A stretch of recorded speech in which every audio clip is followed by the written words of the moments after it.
Alright guys and girls, I hope you are doing good. Anyway, I thought it was about time we done another sort of little update on this Porsche that I bought cheap.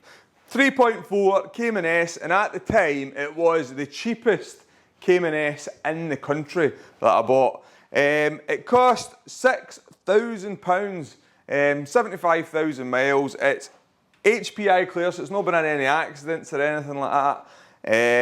Certainly not any insurance claims. However, there was a big issue with it, and that was the engine was smoking like mad. So luckily, and the main reason we actually bought it was because we already had a really good engine, because my dad's got one of these and he's put an uprated engine into his, and his engine had only done like 35 or 40,000 miles. So basically we had been on the lookout for one with a blowing engine to put that engine into. So this came up. I've put the engine in it, and it started up first time, and I've been driving. I've done about 1,000 miles in it actually, and it drives really nice actually. There's no knocks, no bangs, it works. It does everything it should. There is a few gripes with the thing though. If you're on a B road with it, or a twisty road and you've got your speed up, it's just not confidence inspiring. Like when you lean on the suspension, if you're on a B road and you can get up to 60 miles an hour, you don't feel, it doesn't inspire confidence in it. It just feels a bit soggy, really. And the other thing is the brakes, they're not inspiring confidence either. You have to really give them a good boot to get any sort of major braking out of it. And I don't think it should be like that either. So we're going to put it up, have a look around it, see if we can see anything amiss, because this should be a fantastic handling car that really kind of inspires you to push on, and at the moment, this one just doesn't. So let's have a look and see if we can see anything wrong with it.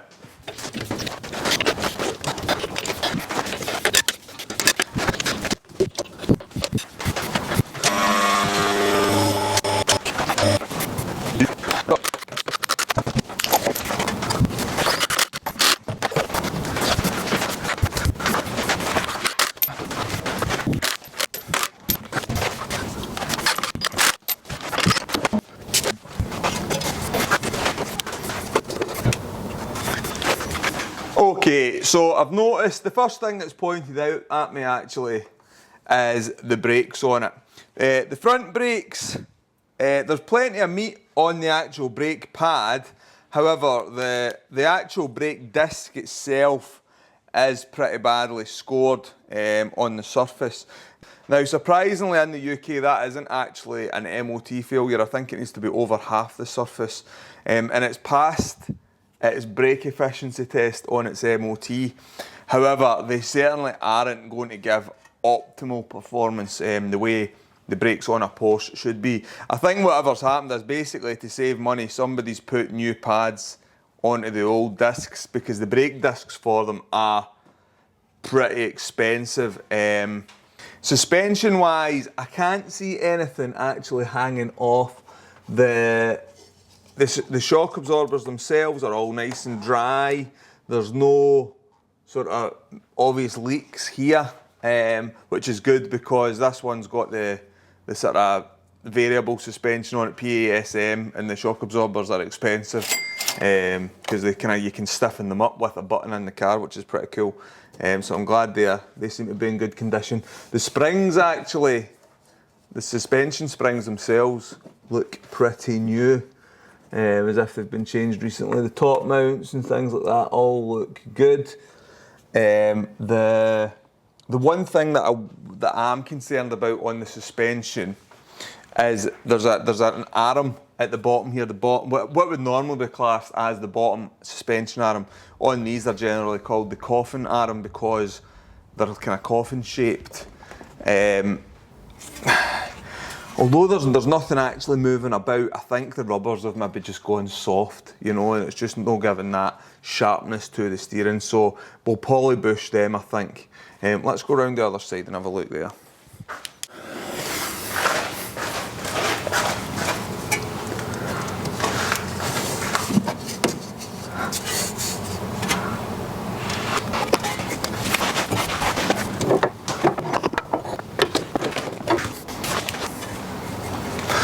So again, over this side, nothing major, no major sort of anything that's major loose or hanging off. I kind of thought that because there was no knocking or clonking. Normally if anything's hanging off, you can hear it when you're driving the car. Again, the brake disc. This one's not quite so bad as the driver's side actually. You'd get away with this one, but you don't change brakes one by one, you change them in pairs luckily. So obviously if we get a big brake kit, we'll do both the fronts and that'll be nice and new. Suspension looks good. Yeah. I don't see any leaks or anything like that. That's maybe a wee bit wet there actually. Definitely is a wee bit wet there. Yeah, so I've had a bit more of a prod about here and there is actually some slight moisture around some of the coolant pipes. It's a common issue on these apparently, I've read about it, where it's basically like an aluminium sort of piece that goes into another, it's a bit of plastic and aluminium, it's a crap design really, and the aluminium corrodes and they start to weep. So we'll need to look at getting that sorted because we don't want it to overheat. I mean, at the moment, I've not noticed any water leakage and there's certainly no puddles underneath it, but it is damp, so we'll need to get it fixed. I mean, it's not, I don't know if you would call it a leak, but it's certainly mildly moist. Anyway, let's go on to the back.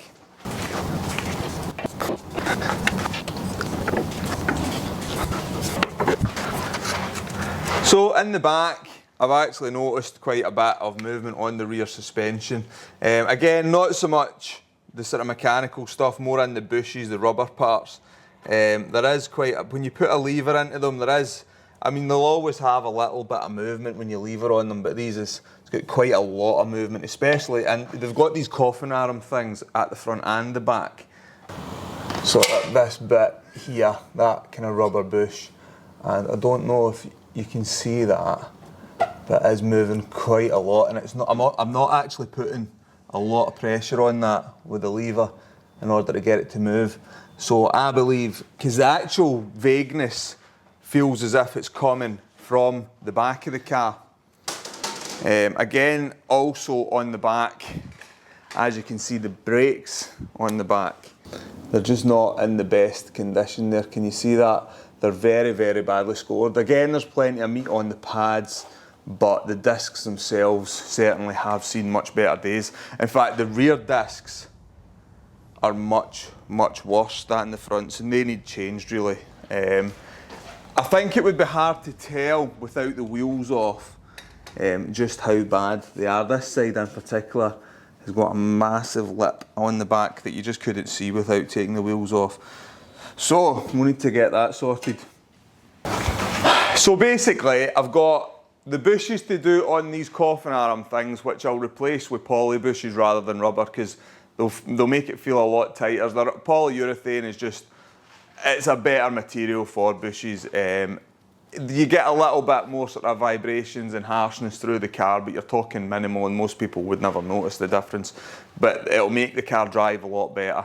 Polyflex make them, the ones that I buy anyway. So we'll get some of those in and replace all the rubber with polyurethane. We'll do the brakes, we'll get the rears done straight away. The front ones, they will survive until another day, because I'll need to save up and get a big brake kit for that, because I'm not spending £500 or £600 on brakes that are standard when I can spend 1,500 quid and get much, much better brakes for the likes of K-Sport or somewhere like that. What else? I think that's about it really. Everything else looks good. Brakes, suspension, the water pipes, we'll need to have a look into them. I bet they're going to be expensive. Also, another thing we've got to do is these. Now, these are shifter cables for the gear linkages. The common failure thing on these is the gear linkages, which they either pop off or they snap and it leaves you stranded because you just can't get the car into gear. And a popular upgrade is these numeric racing gear shifter linkages, which are actually a proper quality bit of kit. Main reason I bought these ones over the standard Porsche ones is these come up on eBay. They just don't fail, they're fantastic. And they're normally like 700 quid to buy or 600 quid, and they came up. They'd been on a guy's track car, they've hardly done any miles, and He gave me them for £100, so that was an absolute bargain. So we'll put them on it, and that's one failure dealt with. We'll sort out those water pipes, that'll be another failure point dealt with. We'll sort the brakes out, we'll sort the suspension out, and we'll uprate everything as we can, really.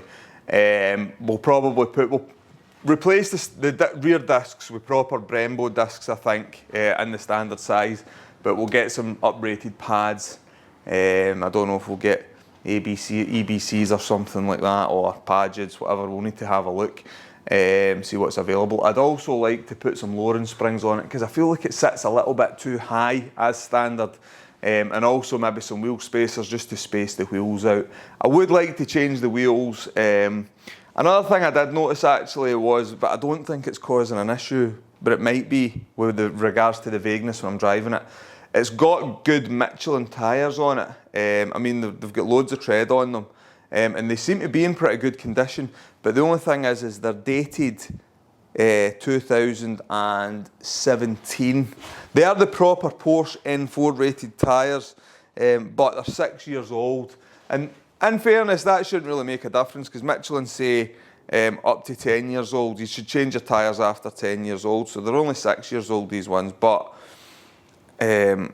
fresh tyres always make a car feel better. So we maybe, if we're going to change the wheels, we might change the tyres as well on it. So yeah, lots to do. Cosmetic modifications as well. I would like to put a lip spoiler on it and maybe a spoiler on the back and stuff like that. And also I'd like to update the kind of audio system, because it's not got any, there's no Bluetooth. I know 6-plate Porsche, it's not got any Bluetooth or any, can't stream your phone or anything like that on it. It's rubbish, that. Well, my old 9-plate Mondeo has even got that, and my old 4-plate BMW M3 that I used to have had that as standard, and this Porsche doesn't have it. I don't even know if it was an option really, but this doesn't have it, so we'll need to do something about that, because I like to be able to play my tunes when I'm driving. So anyway, guys and girls, I think that'll do for this wee video. Definitely some stuff to do to it that needs done, but we're going to crack on with it. We'll put another video up. I'm going to get on with it, and we'll put another video up with us doing all that the kind of upgrades and things like that, and hopefully get this car driving the way it should. See you in the next one, guys and girls. Thanks for watching.